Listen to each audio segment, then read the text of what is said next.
ഗംഗേ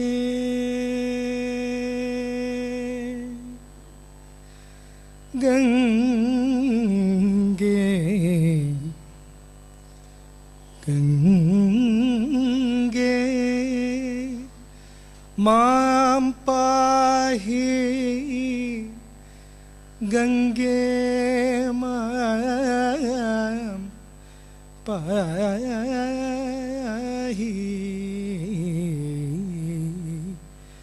ഗംഗേ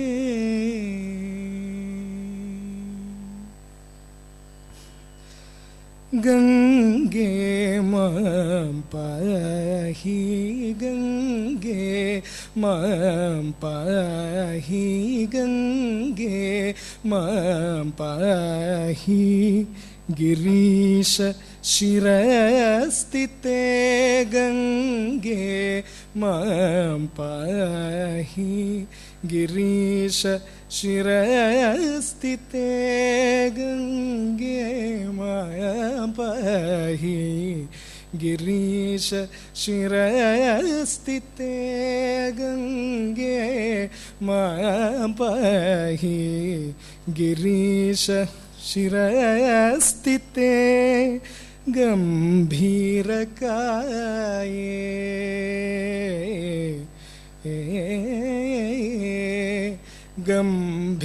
ഗംഭീരകായേ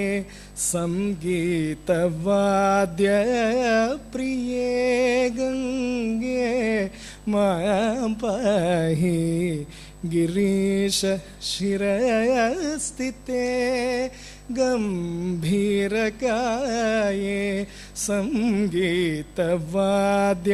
സംഗീതവാദ്യപ്രിയേ ഗംഗേ മാം പാഹി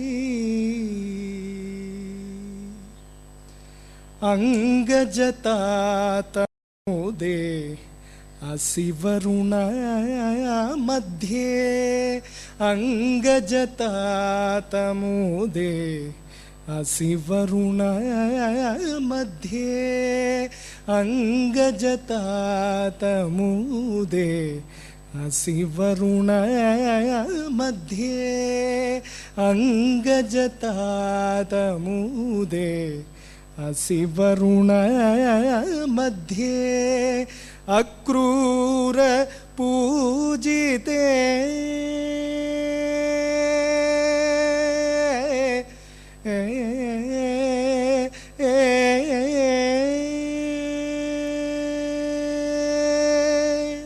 അക്രൂര പൂജിതേ അഖില ജനാനന്ദേ അക്രൂര പൂജിതേ അഖില ജനാനന്ദേ അക്രൂര പൂജിതേ അഖില ജനാനന്ദേ സകല തീർത്ഥമൂലേ സകല തീർത്ഥമൂലേ സദ്ഗുരുഗുഹലീലേ വരജഹ്നുബാലേ വ്യാസാദി കൃപാലേ ഗംഗേ മാം പാഹി സകല തീർത്ഥമൂലേ സദ്ഗുരുഗുഹലീലേ വരജഹ്നുബാലേ വ്യാസാദി കൃപാലേ ഗംഗേ മാം പാഹി ഗിരീശ ശിരസ്ഥിതേ ഗംഭീരകായേ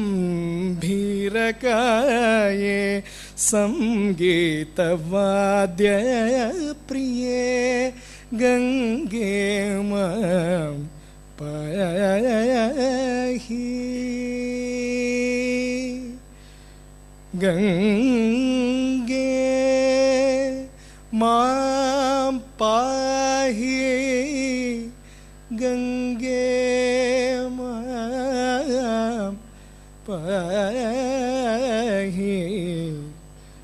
ഗംഗേ മാം പാഹി.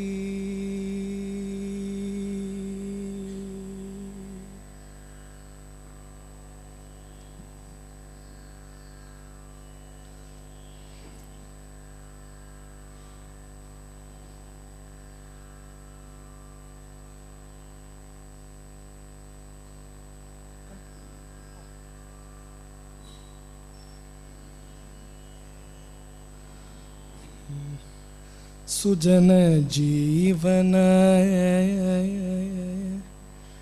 രാമ സുജന ജീവന രാമ സുഗുണഭൂഷണ രാമ സുജന ജീവന രാമ സുഗുണഭൂഷണ രാമ സുജന ജീവന രാമ സുഗുണഭൂഷണ രാമ സുജന ജീവന രാമ സുഗുണഭൂഷണ രാമ സുജന ജീവന സുജന ജീവന രാമ സുഗുണഭൂഷണ രാമ സുജന ജീവന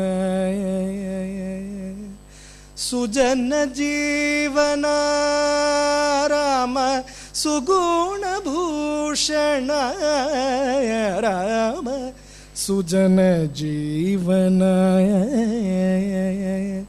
രാമ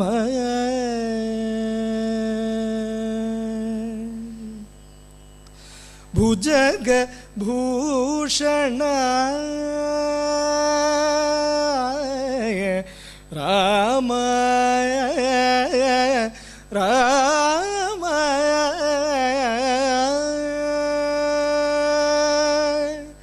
ഭുജഗ ഭൂഷണ ഭുജഗ ഭൂഷണ ഭുജഗ ഭൂഷണ ഭുജഗ ഭൂഷണ അർച്ചിത ബുധജനാവന ഭുജഗ ഭൂഷണ അർച്ചിത ബുധജനാവന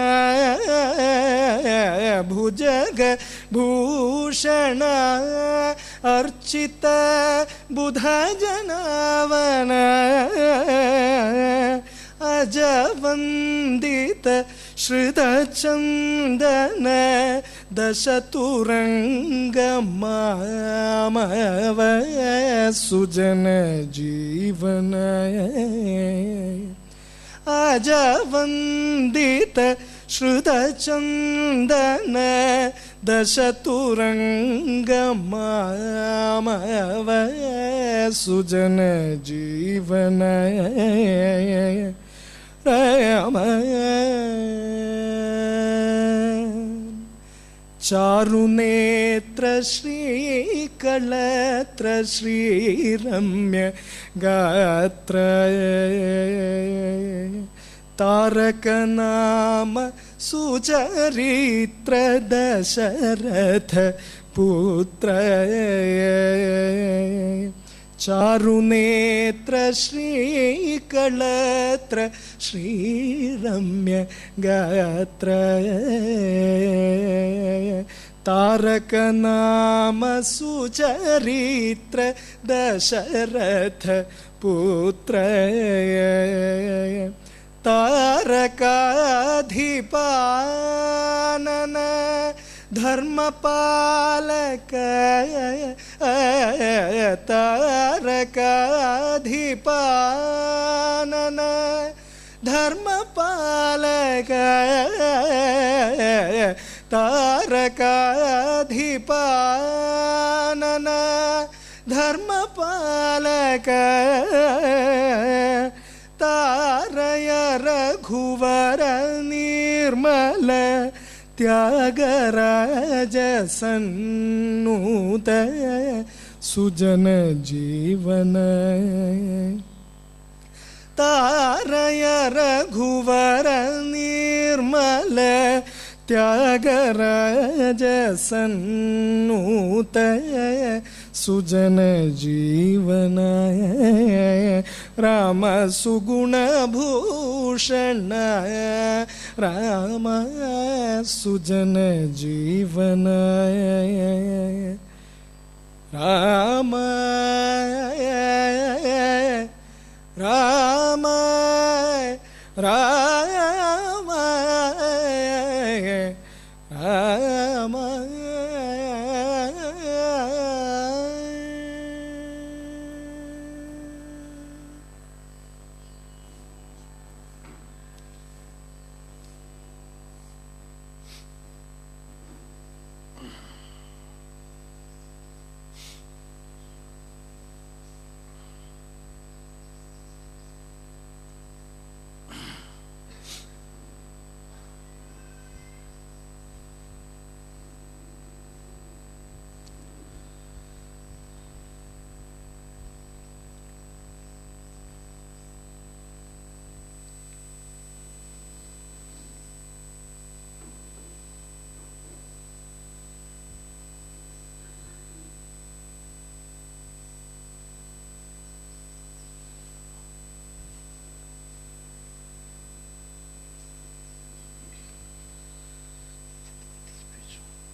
നമഃ പരമഋഷിഭ്യാം.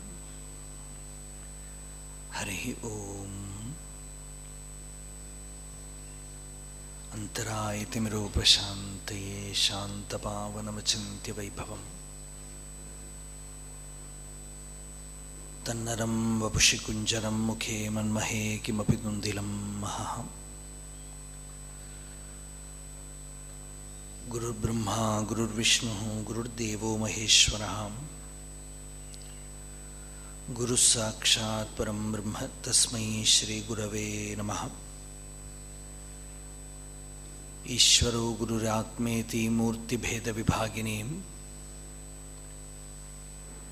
വ്യോമവദ്വ്യാപ്തദേഹായ ദക്ഷിണാമൂർത്തയേ നമഃ.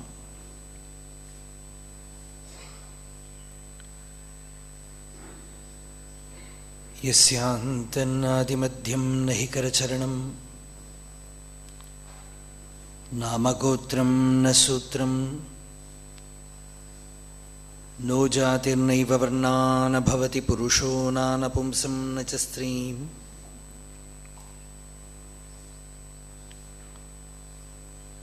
നാകാരം നോ വികാരം നഹി ജനിമരണം നാസ്തി പുണ്യം ന പാപം.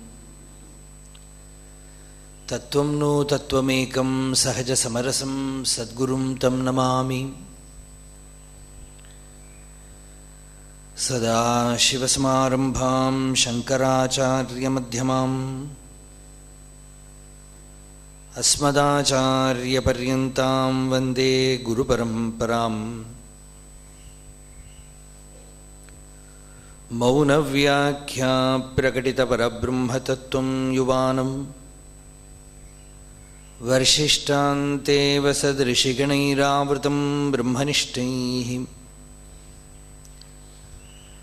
ആചാര്യേന്ദ്രം കരകലിതചിന്മുദ്രമാനന്ദമൂർത്തിം സ്വാത്മാ രാമം മുദിതവദനം ദക്ഷിണാമൂർത്തിമീഡേ. വേദാന്താർത്ഥവിഭാസകായ യതയേ ശാന്തായ സന്യാസിനേ നാനാവാദിനഗേന്ദ്രസംഘപവയേ യോഗീന്ദ്രവന്ദ്യായ ച മോഹധ്വാന്തദിവാകരായ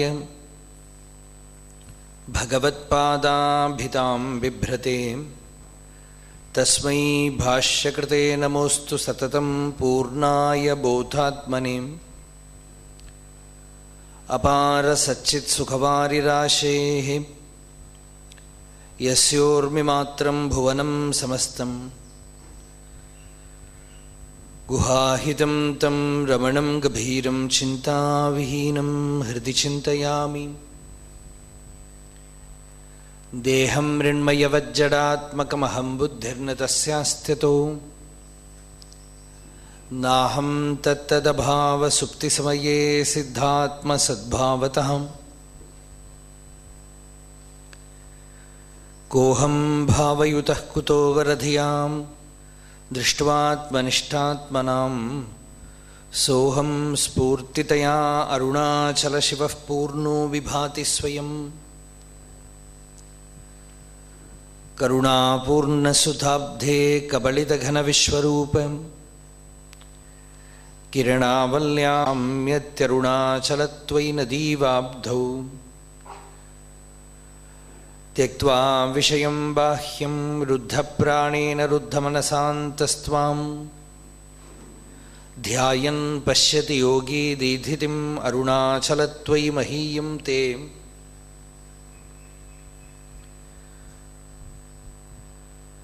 त्वय्यर्पितमनसा त्वां पश्यन् सर्वं तवाकृतितया सततं भजते अनन्यप्रीत्या स जयत्यरुणाचलत्वयि सुखे मग्नः।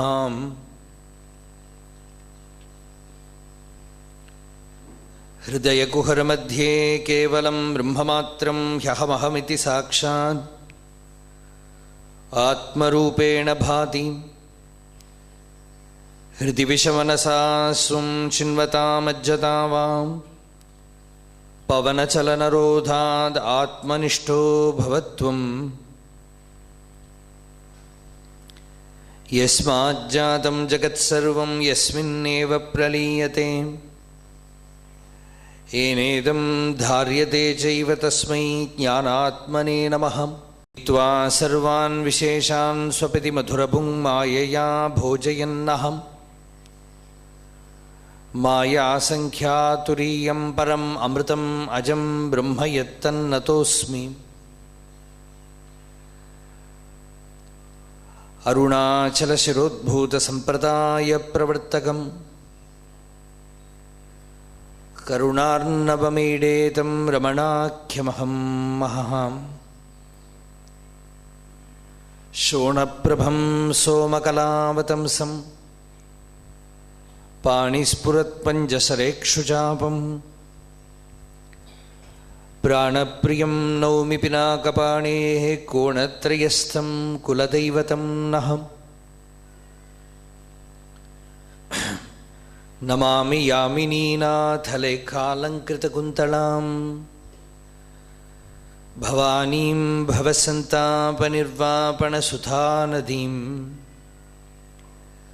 चूडोत्थ राकाचन्द्रसमानकान्तिवदनां नाकादिराजस्तुतां मूकानामपि कुर्वती सुरधुनीनिकाशवाग्वैभवम्। श्रीकाञ्चीनगरीविहाररसिकां शोकापहन्त्री सतां एका पुण्यपरम्परा पशुपतेः आकारिणी राजते। योऽन्तः प्रविश्य मम वाचमिमां प्रसुप्तां सञ्जीवयत्यखिलशक्तिधरस्वदाम्नाम् अन्यांश हस्तचरणश्रवणत्वगादीन् प्राणान्नमो भगवते पुरुषाय तुभ्यम्।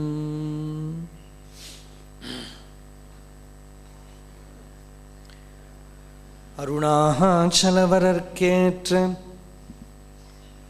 अक्षरमणमाலை சாற்ற கருணாகரகணபதியே கரமருளிக் காப்பாயே. அருணாச்சல சிவ அருணாச்சல சிவ அருணாச்சல சிவ அருணாச்சலாம் அருணாச்சல சிவ அருணாச்சல சிவ அருணாச்சல சிவ அருணாச்சல. சாந்தமாய்ப்போவன் அருணாச்சலம் சித்தம் குளிர கதிரஸ்தம் வைத்தமுதவாயை திர அருண்மதி அருணாச்சலாம். ஷீரையழித்து நிர்வாணமாசெய்தருள் ஷீரையளித்தருள் அருணாச்சல சுகக்கடல் பொங்க சொல்லுணர்வடங்க சும்மா பொருந்திடங்கருணாச்சலம் சூது செய்தன்னை சோதியாதி நீ உன் ஜோதி உரு காட்டருணாச்சலம் செப்படி வித்தை கற்றிப்படி மயக்கு விட்டுருப்படும் வித்தை காட்டருணாச்சலம் ஷேராயனின்மை நீராயுருகி கண்ணீராற்றழிவேன் அருணாச்சல அருணாச்சல சிவ அருணாச்சல சிவ அருணாச்சல சிவ அருணாச்சல அருணாச்சல சிவ அருணாச்சல சிவ அருணாச்சல சிவ Arunachal.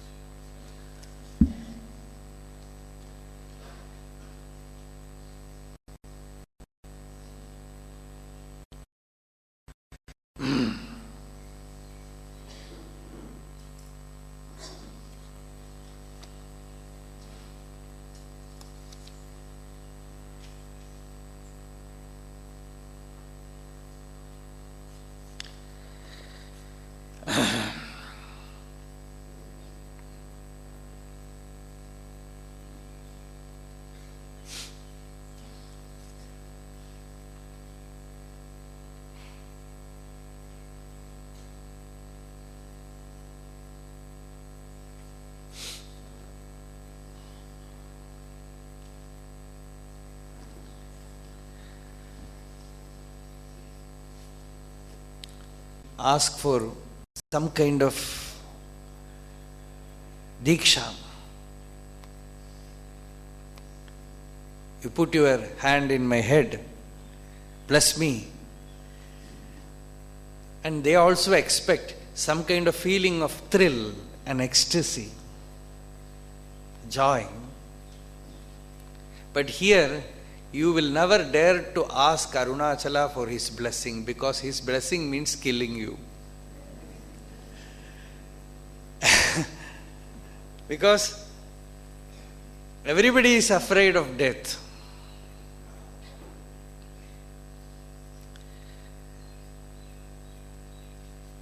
And his blessing is shattering your ego, whatever the ego is holding on to.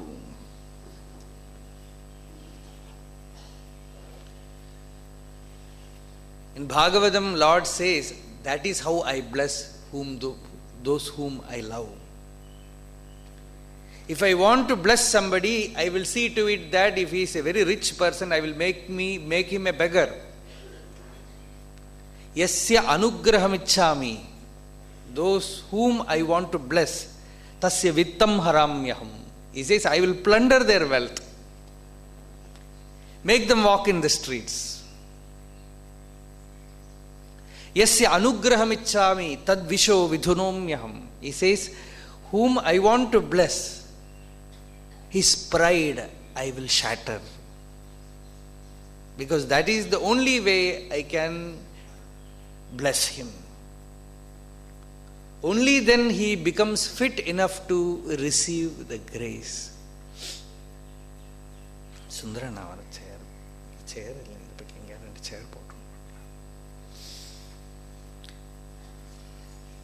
So Muruganar says, how did Arunachala bless Bhagavan?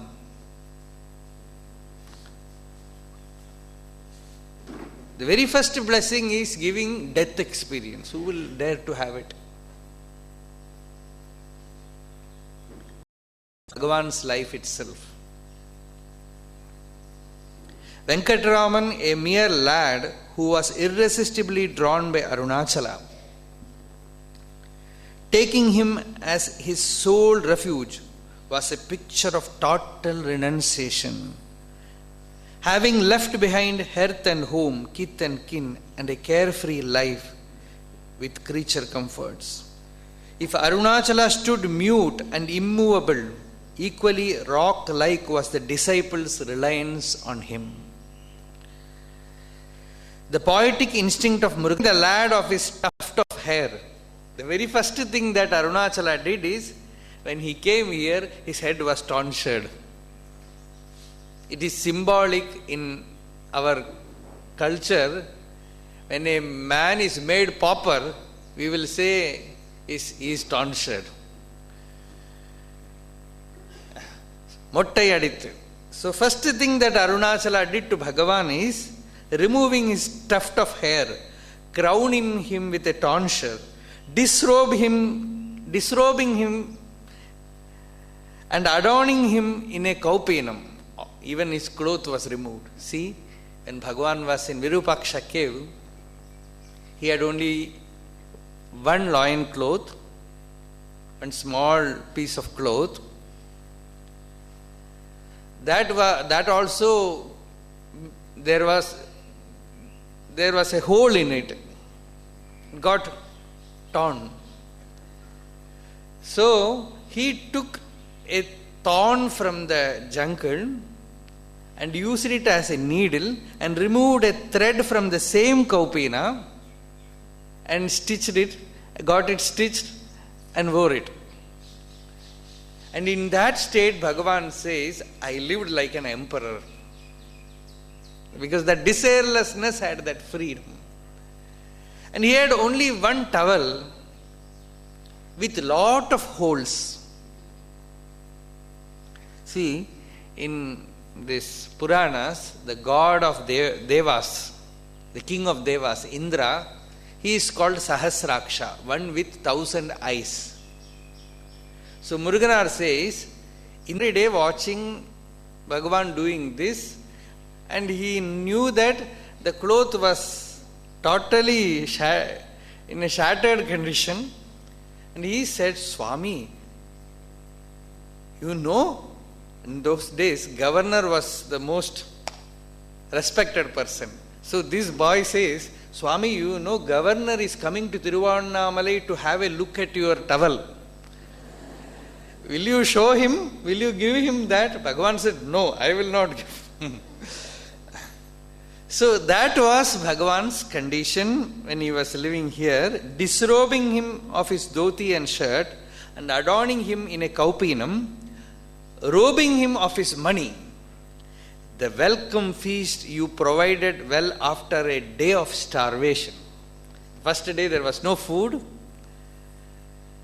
And on the third day, in the Patala Lingam, in that 1,000-pillared rock, when Bhagavan was sitting there, he got that bhiksha that was only a scanty meal of boiled rice soaked in water overnight. Bhagavan says, we don't know how many days have passed. The rice was kept in a dark, dirty plate, and the rice also looked dark. It is impossible. But Bhagavan says, the rice also looked dark, and one Mauni Swami was there. He asked his attendant to give that rice to this boy. So that was the food given to Bhagavan. What did that matter? Muruganar, after stating all this, says, what was Bhagavan's opinion? Bhagavan says, that food tasted like ambrosia, like nectar. Then that nectarine taste is not there now in the bhikshas that you offer here. Bhagavan says, now we get good food, very delicious food, but doesn't taste like what I got from Arunachala. So, when we invoke Lord's grace, we do not know what we are inviting. We are not aware. It takes away all that you cling to, that you hold on to, and gives you what? Lord gives you His own being, His own glory. So, கொடியிட்டடியரை கொல்லுனை கட்டிக்கொண்டெங்கன் வாழ்வேன் Arunachal. That means realizing the self, you cannot have the personal ego self along with it. You cannot have the ego and have self-experience. The moment you have the Atmanubhuti, your individual sense is no more there. It is erased. So that was the last song that we saw. Now the 25th song, Kopamil Gunathoi Kuriyayenai Kola Kurayan Seiden Arunachala.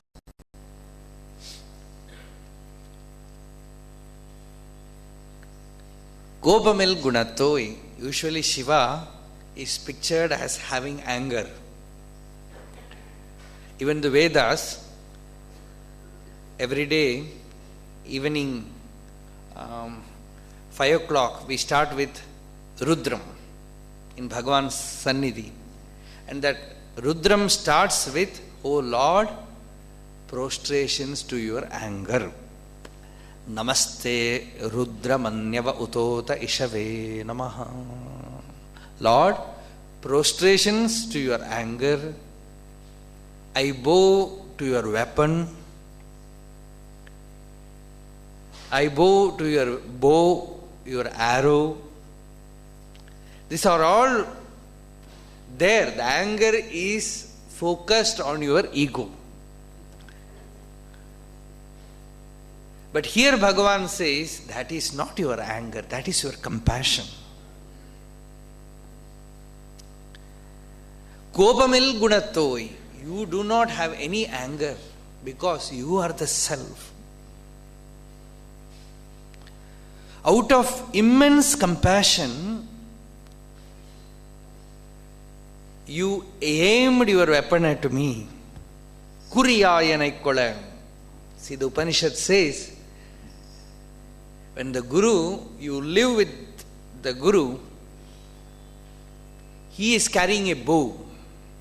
And his bow is the Upanishad, which means the jnana. And the arrow that he fixes in that bow is the Mahavakya. That means you don't know when that arrow will penetrate you. The arrow is the knowledge that you are the self. He will not shoot that arrow at you when you are expecting him to shoot. He will do it at the most unaware moment. When you are not at all aware, that arrow will come and fall at you. You will not be expecting it to follow. And Swami came to meet Bhagavan. Very famous Swami came to meet Bhagavan. After taking sannyas, it was his first visit. So in the old hall, when he came to see Bhagavan, he wanted to speak to Bhagavan when Bhagavan was alone. But there were 5 or 6 people. But he wanted to speak to Bhagavan one to one. There should not be anyone else. That was his desire. See, if any desire comes from a genuine heart, it will be satisfied. So naturally, when that sankalpa came, that 5 or 6 people, they were sitting near Bhagavan, they all stood up and went out. Bhagavan was alone. And this Swami went and did prostration and said, Bhagavan, I want to speak to you, ask you some doubts. Bhagavan said, let everyone go. Then the Swami understood that Bhagavan has understood his desire, that he should speak with Bhagavan alone. So he said, Bhagavan said, let everyone go. And Swami said, Bhagavan, already everyone has left. Only I am here. Let that also go. He said, I never expected that. I was about to start a conversation. Before I could start, the arrow fell on me. It's over. It's over. It's actually Swami Chinmayananda. He himself narrated this anecdote.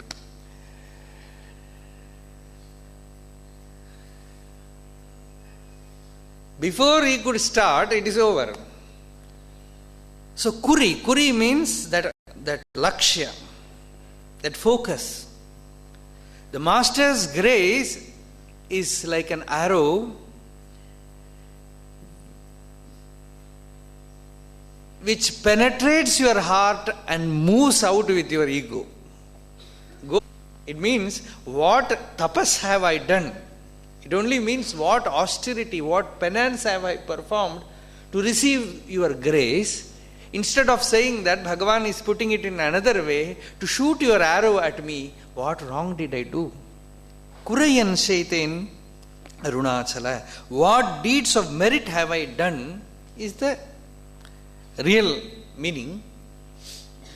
But here, in an affectionate way, Bhagavan is telling Arunachala, among many devotees, many are seeking you, many are wanting your grace, desiring for your grace, praying for your grace, but you are heedless to them. While I was not at all seeking you, I was going and coming to my school, studying in the school, playing football, even going to temple only to play, not to worship.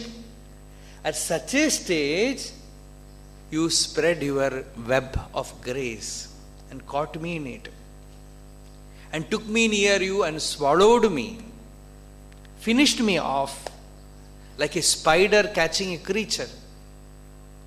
You caught me. Chindi tarulpada chilandi pol katti shirayittu undanai Arunachala. So what merit did I do? What tapas did I perform to receive thy grace? Kopamil gunattoi. Kuriyayanai kola. So, when some outwardly, see, many of Bhagavan's relatives, they came to see Bhagavan.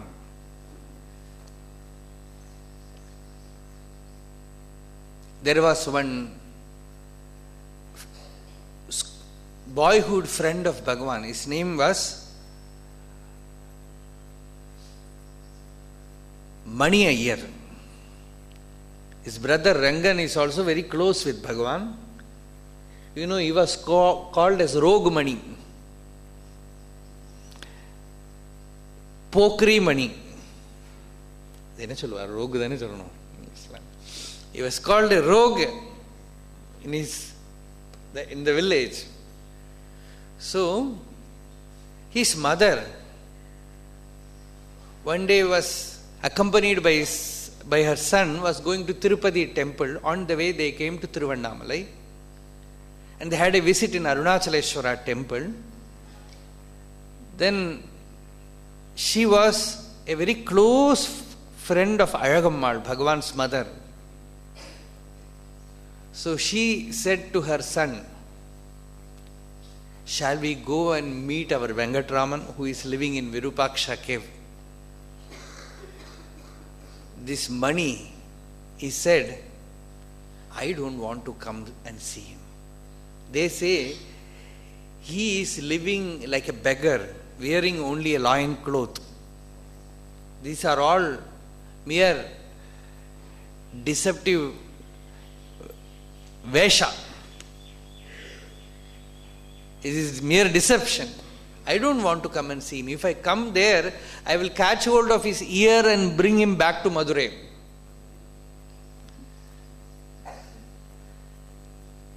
So his mother, she told her son, you stand here, I will go and see. She went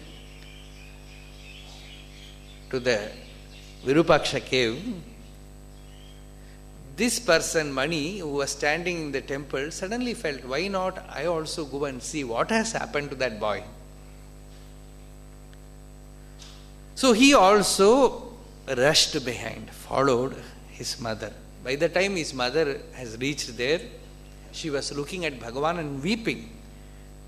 And she felt all the philanthropy done by Sundaramaya has amounted to this. Living like a beggar, whole body full of dust, no food. And she was awestruck to see Bhagavan. Bhagavan was not talking also.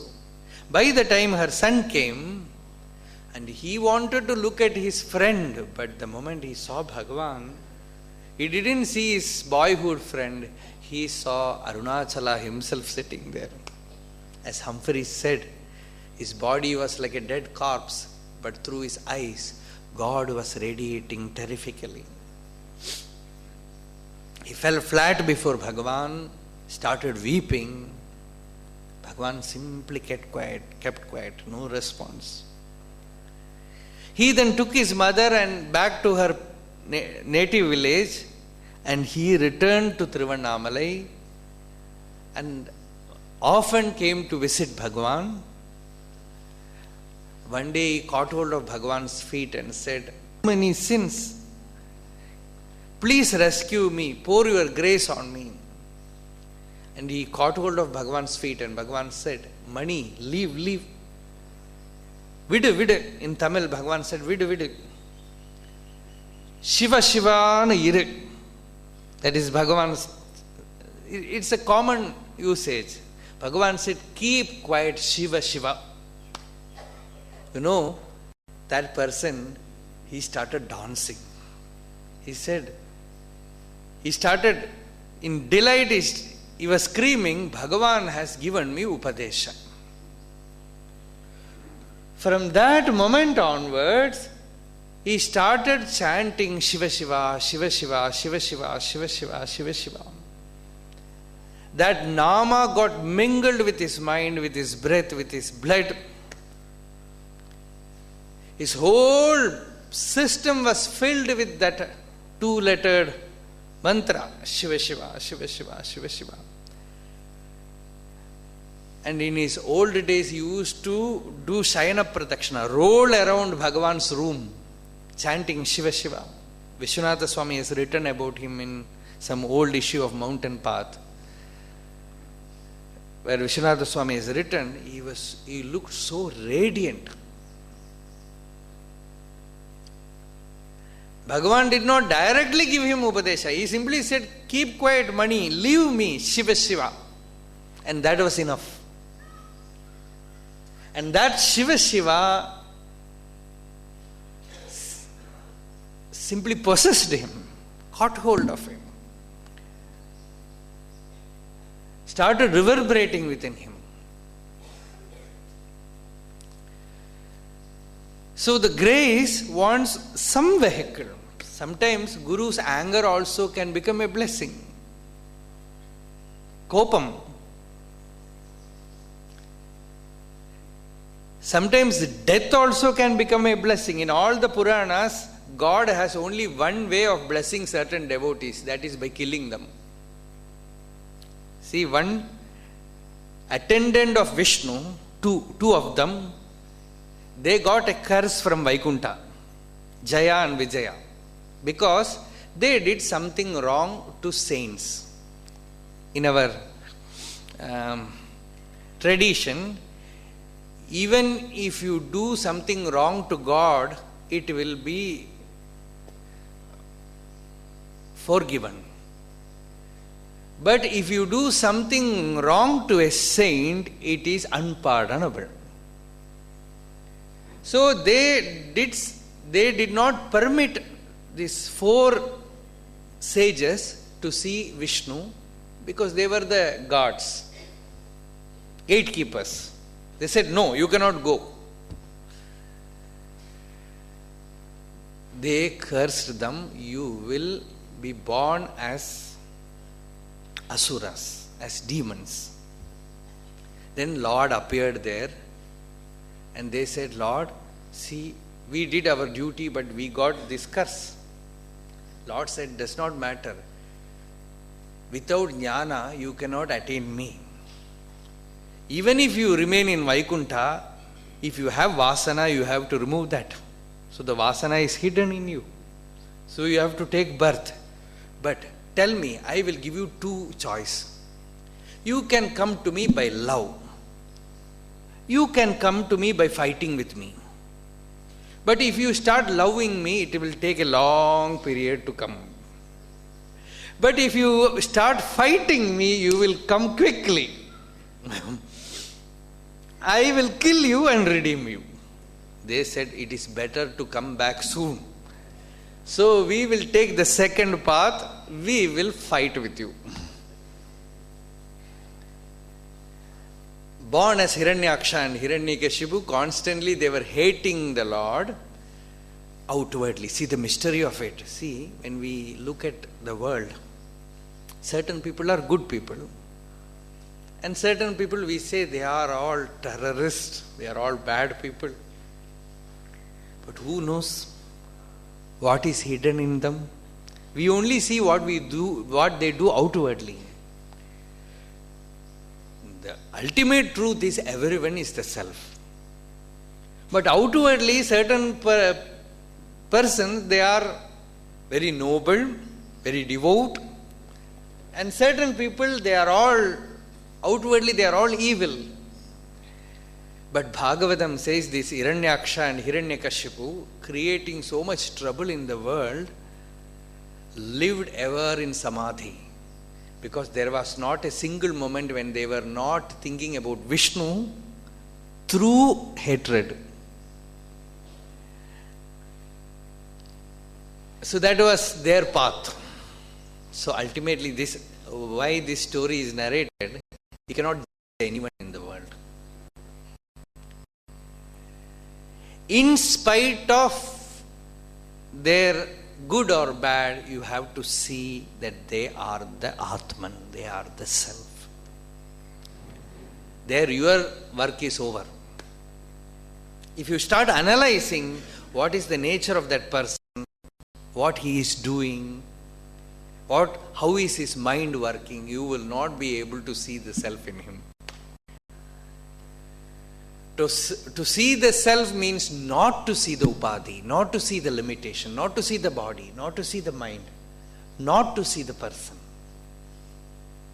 Because the person is only an appearance which always, either good or bad, it hides the substratum. It hides the inner being. It clouds the inner effulgence. So here Bhagavan tells Arunachala, you have given me your grace. I cannot say I deserve, but out of your boundless compassion, you have given me your grace. This is the verse that we saw today. Kopamil gunathoi kuriyayanai kola kurayan sheiten Arunachala. Another verse, next verse is Arunachala Gautamar போற்றும் கருணை மாமலையே கடைக்கணித்து ஆழ்வாய் Arunachal.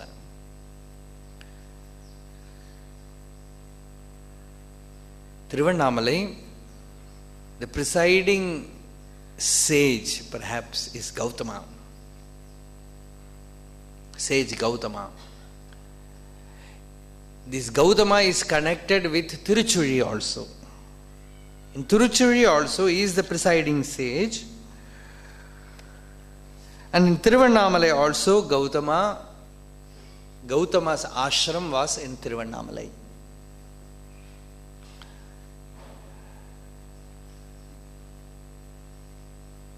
Near Arunachaleshwara temple, on that side, there is that Pachayamman Kovil. Near that Gautama's ashram was there. Bhagavan used to narrate that story with so much devotion, tears in his eyes. The Divine Mother, she got separated from Shiva. Once she got separated from Shiva due to some omission. And she came to earth. And first she was the Annapurneshwari in Kashi and did tapas there. After that, she came to Kanchi as Kamakshi, and ultimately she came to Arunachala and received initiation from sage Gautama. She was coming here to the ashram of Gautama. When she came, sage Gautama was not there, and Bhagavan narrates that incident. Gautama's son Shatananda was there, and all other sages who were there, they saw a divine being entering the ashram. All the trees in the ashram, they were flowering. There was a strange light everywhere. Seeing Divine Mother coming, this boy understood this is not an ordinary woman. Divine Mother herself is coming. He ran in search of his father, who was gathering flowers in the forest, and there he went and screamed, "Father, Amma has come." And when he is saying that, when Bhagavan is narrating this story, when Bhagavan says Amma, Bhagavan's eyes will be full of tears. With choked voice, he used to narrate this boy running to his father and telling him, Divine Mother has come. And sage Gautama comes, and he saw Divine Mother. She has come as a disciple to this sage, and she is asking him, teach me, give me the Upadesha so that I can become one with Arunachala, so that I can merge myself in Arunachala. Her name is Aruna, and she merges with Achala. So Arunachala. Aruna means one who has that color of the dawn, color of that golden hue, that sunrise. With that color, she was called Aruna, and she asked Gautama to initiate her. That is the spot where they met. Gautama gave her the Upadesha, Mahavakya Upadesha, and she did a pradakshina to Arunachala and merged with the Lord. So that is the story in the Puranam. So Gautamar Potrum Karunaimaamalaye.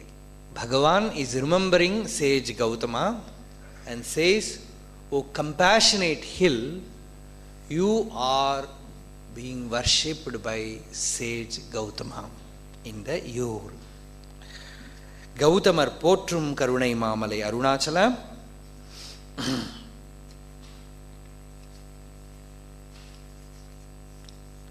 Compassion incarnate in the form of a glorious hill of might, praised and hymned by sage Gautama of great penance, turn thy gracious glance upon me, rain thy grace and govern me. Gautama, sage Gautama has worshipped you with hymns, Vedic hymns. You pour forth your grace on me and redeem me. And the next verse, Bhagavan says, Sakalamum Vizhungum Kadiroli Namana Jala Jamalarti Arunachala.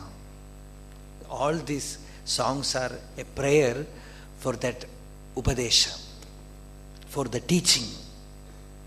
See, the taught, the disciple, the seeker has to invoke the teaching from the master, because the master has no desire to teach. He has no one other than himself to transmit. So unless the disciple's yearning provokes, invokes, kindles the grace in the master, that thing will not come out. You have to worship and invoke it, kindle it. With devotion, you have to bring it out. So here, Bhagavan is showing us the way. Jalajamalarti Arunachala. Usually in Tamil people they will say Salasam alarti Arunachala. It has no meaning, Salasam. Jalajam is a Sanskrit word. Jalajam means, Jala means water. Jam means born. The lotus that is born in water. The heart lotus. And here the disciple is seeking the master. Master, make my heart lotus blossom.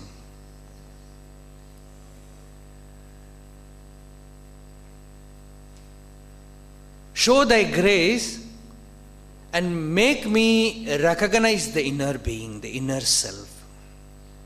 Blossoming of the heart means locating the heart center. See, the heart center which Bhagavan says is otherwise not visible. Usually I used to feel it's like when you go in a flight, the aircraft, when it moves in the ground, it has wheels and wings. The wheels are used only for this runway. But once it takes off, you will see another machine working just before it takes off. Like that, your japa, your meditation, your sadhana, your reading, your using of the mind, intellect, senses, body is all like the runway. Once the heart center starts operating, you know you are ready for the takeoff.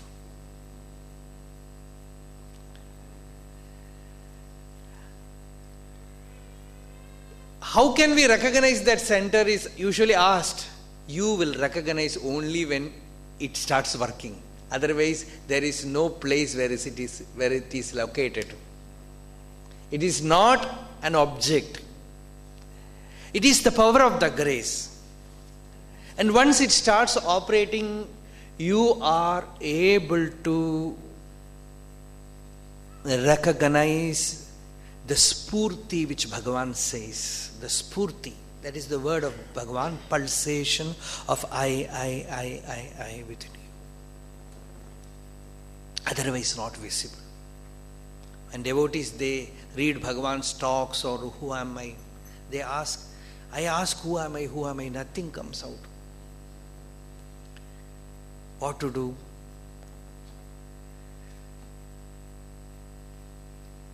The only thing we can say is, go and sit in Bhagavan's samadhi. Something will happen someday. You have to wait with patience. You cannot make grace awake. Your devotion has to invoke it. In Upanishad there is a story. A sage, his name was Satyakama. He had an ashram of his own, where his family was also there, his students were also there. And they were all learning Vedas with him. And there was one disciple, his name was Upakosala. And the Guru was not at all teaching him. He was teaching all other disciples. They all got the Vidya that they were seeking and they went back. This boy was all his life, whole life serving the master, living there. And this master's wife, that Guru Patni, one day asked her husband, this poor child, day and night is serving you, and you are not teaching him. Why are you not giving him also the knowledge that is necessary for him? The Guru said, keep quiet. He didn't give any reply to his wife. Keep quiet, he said.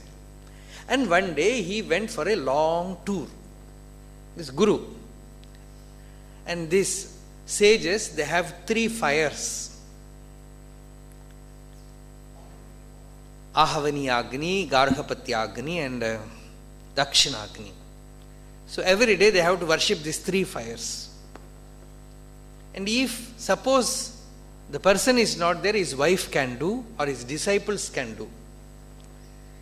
So this master told his disciple, you take care of these 3 fires, I am going for a long tour. I will come back only after certain months. So he went away. And this boy with so much love was taking care of the 3 fires. After few months, this master came back. And he saw that this boy, Upakosala, was no more the same boy. He was radiating. So much of radiance was there in his face. And the master asked him, "Dear child, who gave you Brahma Vidya?" He is asking, "Dear child, who gave you self-knowledge?" He said, "Master, nobody gave me. But you shine like a realized being." "Oh, you know, this fire I was worshipping." See, the answer is very peculiar. The boy says, "Master, the fire I am worshipping, one day it was not like this." This is the answer.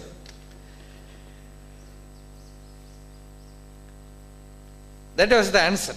The fire that I am worshipping, Master, one day it was not like this. Then what happened? The master asked. There was some being in it. It arose before me and told me, "Prano Brahma, Kam Brahma, Kam Brahma, Akasho Brahma," something like that. It told and disappeared. That's all. Prano Brahma, Kam Brahma, Kam Brahma.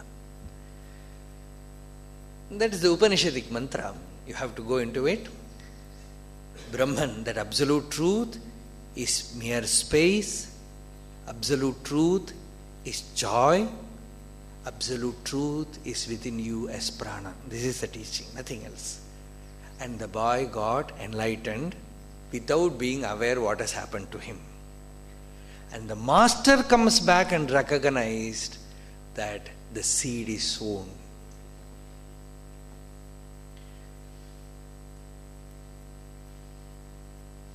He is carrying the fire in his heart. Now he said, "Come and sit before me, I will teach you." After having a glimpse of the experience, the master gives him, transmits the Upanishad Vidya.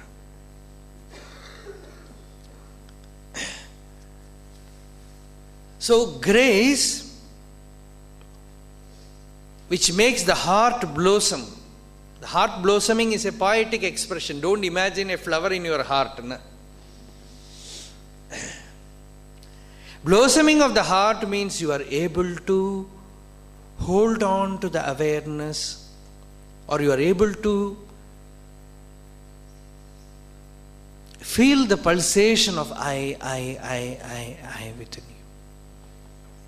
Spurtim sada bhavayan. Shankaracharya also uses that word. That spurti is visible for you. That I is visible for you. Many devotees, they got that blossoming merely by sitting in the presence of Bhagavan. Even now it happens. Just they are sitting in Bhagavan's Sannidhi, something very deep happens to them, and later on they recognize that they are able to trace this I thought to its source. Find out what is this I. The inquiry is kindled within them. The fire of self-inquiry arises, is kindled within them. You are able to do Atma Vichara. You are able to go deep into the heart. Find out what is this I. The feeling I gets separated from all other thoughts. As you churn, உறவு கோல் நாட்டி உருக வாங்கி கடைய முன் நிற்குமே. Appar Swami, in one of his Devaram, sings, உறவு கோல் நாட்டி உருக வாங்கி கடைய முன் நிற்குமே. It's a beautiful Tamil. You have a contact with him, and that contact is the pillar in which you tie the rope of love and start churning. And slowly the butter appears. Now we don't know that process of getting butter because we have mixing. But that is the old way. You have to put the rope in a pillar and that churning rod in that buttermilk, in that curd, and churn, and the butter is separated. Like that, when the Lord's grace descends on you, the inner being wakes up and the inner mantra starts operating within you. The real mantra, not the mantra that you chant. Namadeva, Jnaneshwar, in one of his songs says, I was chanting a Nama, but soon that Nama disappeared and I found deep within the heart Hari sitting and chanting a Nama. Lord himself is repeating a Nama and I am able to hear it. Jnanadeva Mauna Japamala Antari. There is no Japamala outside. The Japamala is within me and Lord himself is chanting his Nama, his own Nama. And the name of the Lord is Aham, Aham, Aham, I. The non-verbalized I. The movement of that first person. And you are able to look at it, pay attention to it, meditate, go deep into it. And once you touch that center, something opens up. A new dimension opens. Jalajam alartid Arunachala. Bhagavan says, Arunachala, let that flower open within me. The Amrita Nadi opens. Bhagavan in some other place says, all the nerve centers, they carry only emotions. There is one nerve which goes from the heart to the head, which generally remains closed. But the moment this self-enquiry is activated, that road opens. That stream opens. You are able to receive everything. When you open the Upanishad, it is clear. When you open the Gita, it is clear. When you listen to Vedanta, it is clear. That we can see. When you listen in a satsang, all the yoga postures will come. The listeners, it is a feast for my eyes. When I see that, people will be sitting like this, listening, looking there. First, they are not able to listen. The inner ear is not opening. And slowly, something goes within. They sit like this. Slowly start listening. And slowly the back becomes erect. Naturally, nobody is training you. And close your eyes. You can clearly see a road opened. A stream of light going from the bottom to the head. Some flower has opened within. Something is blooming in the heart.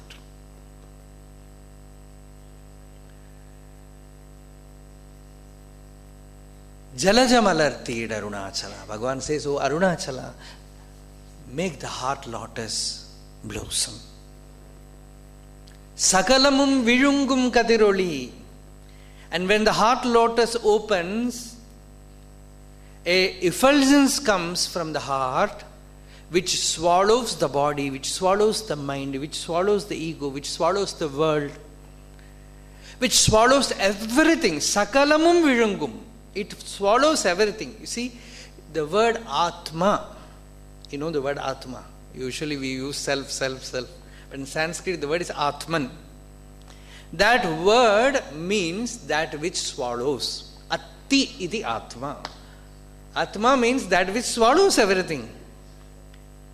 In deep sleep, you can see that how it swallows.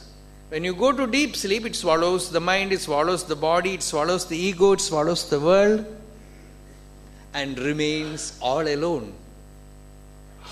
Advayam, non-dual. So too, when the inner lotus blossoms, the light issues forth from that center, the effulgence of the self swallows everything. Sakalamum vizhungum katiroli namana.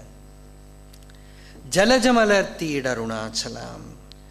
Swallowing in all its entirety the seemingly real world of dualities by the beaming light of wisdom. Kadiroli inan. The form of effulgent light of knowledge, Arunachala, the Son of Supreme, Mana Jalajam, the lotus of the heart, totally enveloped in the darkness, Alartide Arunachala. Let the light of thy wisdom make it unfold and bloom forth, Arunachala. Kadiroli Inan. Bhagavan is calling Arunachala as the effulgent light of knowledge, and one ray is enough for you to wake up. One ray from that sun is enough for the heart lotus to bloom. And when the flower opens, the honey bee will enter. In another verse, Bhagavan says, you are not the honey bee. Don't wait for the lotus to open. You are the sun. Your light alone can make it open. So make it open. You alone are responsible. This question of whether the egg came first or the hen came first, like that, whether the grace came first or awakening comes first. Bhagavan is of the sure opinion that grace has to happen. Only if you show grace, the heart will open, O Lord. You cannot tell us, be like this, be like that. You make us ripe enough to receive thy grace. You make me do self-inquiry. You make me do Atma Vichara. Jalajamalarti Arunachala. Let me be aware of that center in me where I can experience you, the heart center.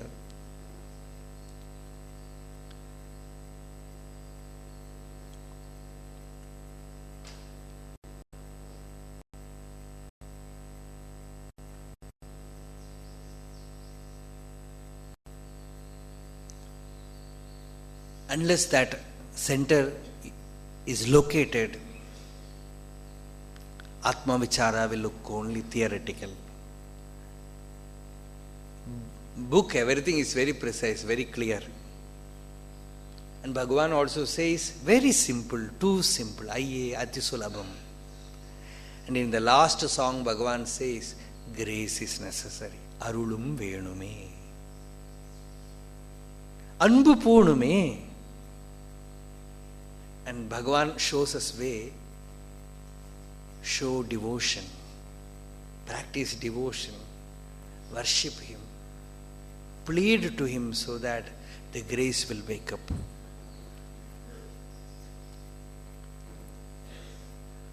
And once the grace makes the heart blossom, the first lakshana of that is outwardly you are able to participate in satsang, to be with the Master. You are able to understand deeper things, which otherwise, even if you read, you will not understand. I have seen professors teaching Vedanta in university. They do it like any other subject. Like any other subject, they teach all the Upanishads, Brahma Sutra, everything they teach. We should not put that example, but Shankaracharya says, Yatha karas chandana bharavahi bharasya vetta natu chandanasya. The donkey carries sandalwood in its back, but it is only a weight for it. Its fragrance has no use. Yathakaraschandana bharavahi bharasya vetta natu chantanasya. So too, unless that experience, a taste of it comes, these are all mere theory, mere books of no use. But the moment grace wakes up, you have the experience that you are the most precious thing. I've heard an anecdote. When sannyasi, he had a house, a small ashram like setup. Usually, when we go away from our house, we will close all the doors, windows, everything, close the almirah and go out. But when we come back, when we are inside the house, we will open the doors, everything. This Swami used to do reverse. Whenever he is in the house, he will keep the house very safe, closed. When he goes out, he will open the door, everything. Somebody asked, "What are you doing, Swami?" "You are doing reverse." And Swami said, "See, the only precious thing in this house is me. So when I am here, I have to keep it closed. When I go out, nothing is there. So I just open it." So the greatest treasure that has happened to you is your own existence. Tedad utranal tiruvarul nidhi, says Bhagavan. Without effort, without seeking, you have got a great treasure. And the treasure is your own awareness as I am. You have been ignoring it for many births.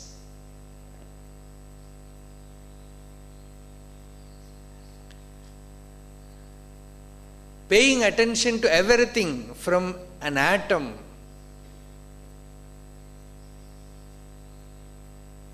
electron, neutron, proton, even you go deeper, and searching everywhere in the galaxies, traveling to other planets. This is what Bhagavan calls in next verses, Japadi Vittai, mere illusion, hypnosis, waste of time, jugglery. After that you find you are where you are. Even if you go to moon, you will have fight there. Go to Mars, there also the same problem, the same mind you are carrying. So traveling to the space or traveling inside the atom, anoho aniyan mahato mahiyan atmasya jantoho nihito guhayam. The Upanishad says, you go to the most smallest thing and to the infinity, nothing will happen to you unless you go deep into yourself. The seeker, the person who wants to seek, the person who is seeking. One devotee asked, Bhagavan, suppose if I go to heaven, to Vaikuntha, what will I see? Bhagavan said, you will see Lord Vishnu lying there. Can we talk to God? Sure, why not? Like you are talking to me, you can talk to him. Suppose Lord likes me so much, what will he speak to me? This devotee asked. Bhagavan said, if he is pleased with you, he will tell you, inquire who am I. Wherever you go, you cannot escape from yourself. You cannot jump out of yourself. This is the simple, certain fact. Why not do it now, here? Why not pay attention to that center here and now? What is this eye? Who is looking through these eyes? Who is hearing through these ears? Who is smelling through the nose? Who is tasting with the tongue? When dreaming, who is seeing the dream? In deep sleep, who is there? Ena rupam, rasam, gandham, shabdan, sparshan, maithunan, etenaiva vijanati, kimatra parishishyate. Etadvaitat. And who is seeing the form through the eyes, hearing the sound through the ears, tasting through the tongue, smelling through the nose, dreaming. The Shruti somehow wants to take you inward. It tells you what is happening in the dream. In a dark room you are sleeping.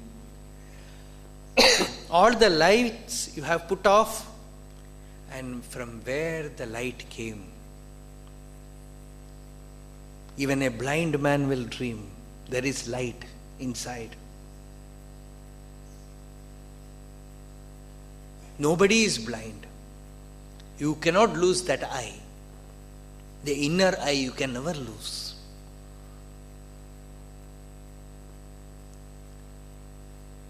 And that dream, that light is there. And what is that light? Somehow it wants to take you away from this waking state. Because we are so much gripped, imprisoned by this waking state, we are not able to put even a single step into the other plane. So the Upanishad is trying hard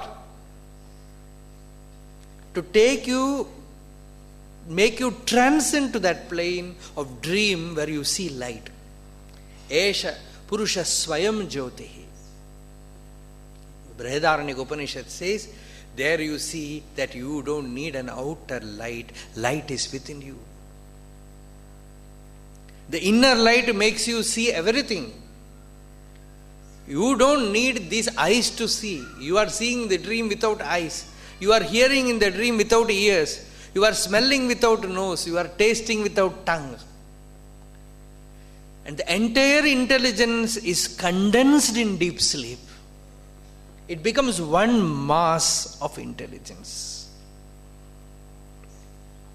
One singular entity of intelligence which has no ego. Hence, when you wake up, you say, I did not know anything, I was not aware of anything, but I was happy. So in the deep sleep, in the dream and waking state, there is a continuing thread, a stream of light, a stream of effulgence which is pure intelligence, awareness. And that awareness is your self. It is your own existence. And that awareness, existence, effulgence, peace, wholeness, fulfillment are all synonyms. It is all synonymous to I.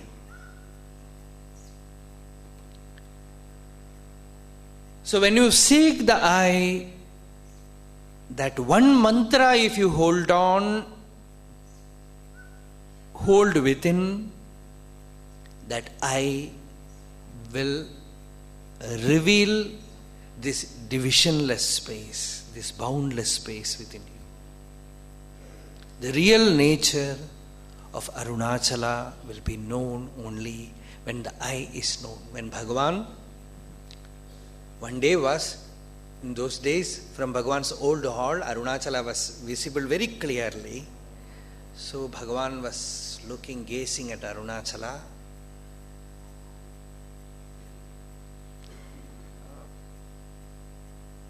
Without winking the eyes, he was looking at Arunachala. One devotee asked, Bhagavan, are you looking at Arunachala? Bhagavan said, no, I am looking at myself. That means Arunachala is nothing but the self. You can never be away from Arunachala. Somebody from somewhere from United States they came to Bhagavan and said, we have to go back. We will miss Tiruvannamalai. Bhagavan said, Tiruvannamalai is within you. If you know the self, you are always in Tiruvannamalai. If you know who you are, wherever you are in Arunachala. You can never be away from Arunachala. If you fail to recognize it, remaining here, you can travel everywhere. So that Arunachala you can never miss. Arunachala, which is yourself, you can never miss. And this is the Upadesha which Arunachaleshwara gave Bhagavan. And he is constantly there. Somebody asked me, now Ramana Maharshi is not there in body, how can I surrender to him? 2 days back. Somebody asked the same question to one of Bhagavan's devotees. We want a living Guru, he said. And this devotee said, Guru alone lives, you don't live. He is the living principle. Do you think you are living? And Bhagavan, even before 1950, was bodiless. We only, by some optical illusion, saw some body in him. So even after 1950 is the same presence. The presence which was initiating devotees was not his body. Somebody asked Bhagavan, you say the jnani has no mind, but when we ask question, you answer. Bhagavan said, the center from where the question arises, from the same center the answer also comes. This is Bhagavan's answer. So the center which is yearning for realization, the same center is giving light, is igniting. So that center is there, Bhagavan's complete presence is there. Don't have the illusion that Bhagavan is no more here. The entire ashram is run by Bhagavan. It is not simply a faith. With firm conviction and our own experience, we say, it is not a faith. You need not have the faith. We don't demand your belief or faith. If you want to see, just like seeing a person, you can see, provided you are receptive and stay here sometimes, you will see that Bhagavan is fully here. He is behind every movement.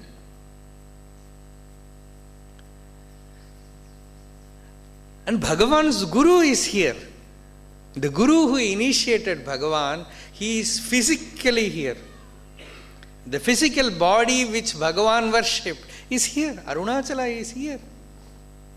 That you are not able to see. You want some human being and get caught with him. The trouble for you and trouble for that person also. It's like a small water snake swallowing a big frog, trying to swallow a big frog. Both the snake also suffers, the frog also suffers. It can neither swallow, the frog can neither jump out. Like that, you get caught with some person, you give trouble to that person, and that person gives troubles to you. Only an impersonal person can give you the experience of impersonal self.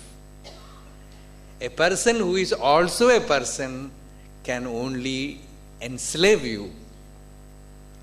It is not consciously, he is not doing that. But that is only thing that we can do. Any relationship, any contact can create problems.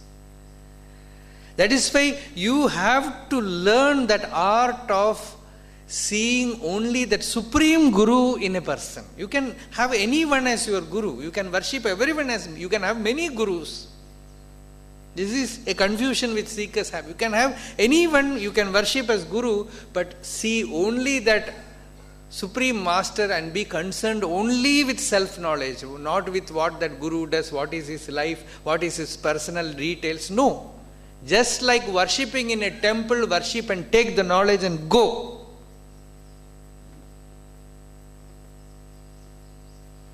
Otherwise you will give trouble to the Guru, and Guru also unknowingly will give trouble to you. So, that Guru is Ishvara, Lord himself is Guru. In Bhagavatam says, you are the Guru, Lord, only Guru. And you come through any human form, any form you come and give teaching. And if the disciple is genuine enough to take the teaching, he will get the result. He will be illumined. So, Sakalamum Vizhungum Katiroli Namana Jala Jamalarti Arunachala. Bhagavan says, Arunachala, you are the inner effulgence. With thy light, make my inner lotus blossom. If that lotus blossoms, I know that it will swallow the mind, it will swallow the body, it will swallow the world, it will swallow everything that is non-self, and it will shine forth within me as I, as the infinite Brahman, the whole, that Purna.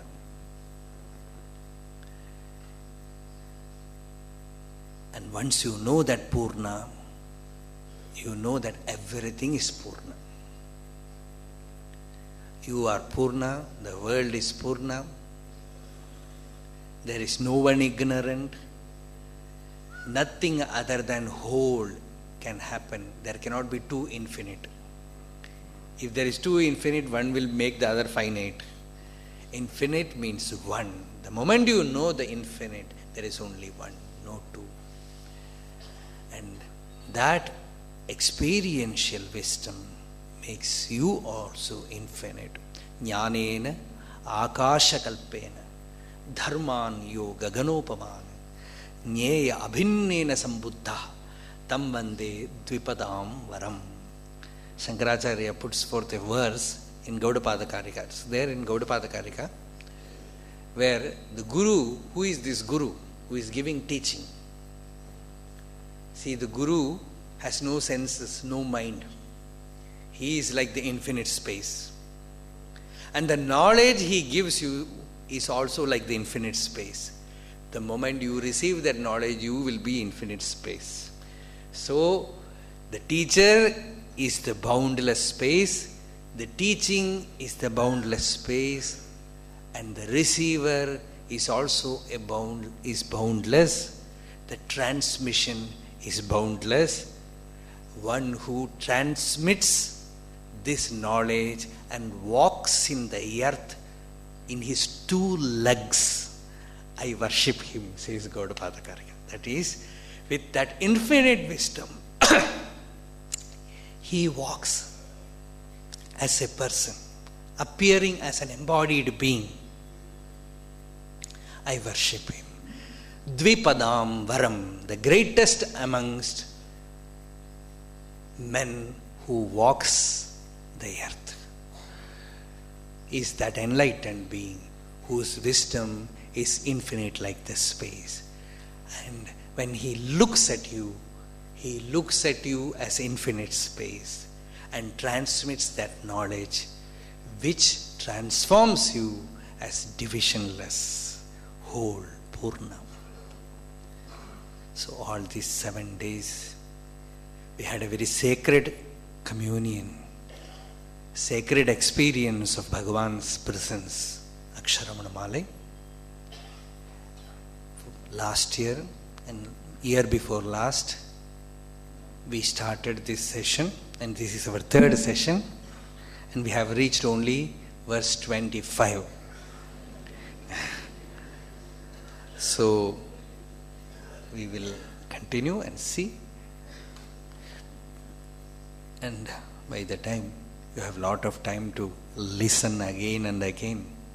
It is all available in the ashram site, and absorb it and do self-inquiry and worship Bhagavan with Aksharamanamalai, our life will become complete, Purna. Arunachala Shiva, Arunachala Shiva, Arunachala Shiva, Arunachala, Arunachala Shiva, Arunachala Shiva, Arunachala, Arunachala Shiva, Arunachala Shiva, Arunachala Shiva, Arunachala, Arunachala Shiva, Arunachala Shiva, Arunachala Shiva, Arunachala. Yato mamatma bhavasi tvameva tato na vachyam mama kinchit asti yatha taveshtam kurumam tathaiva tvam atmanatham brahmanam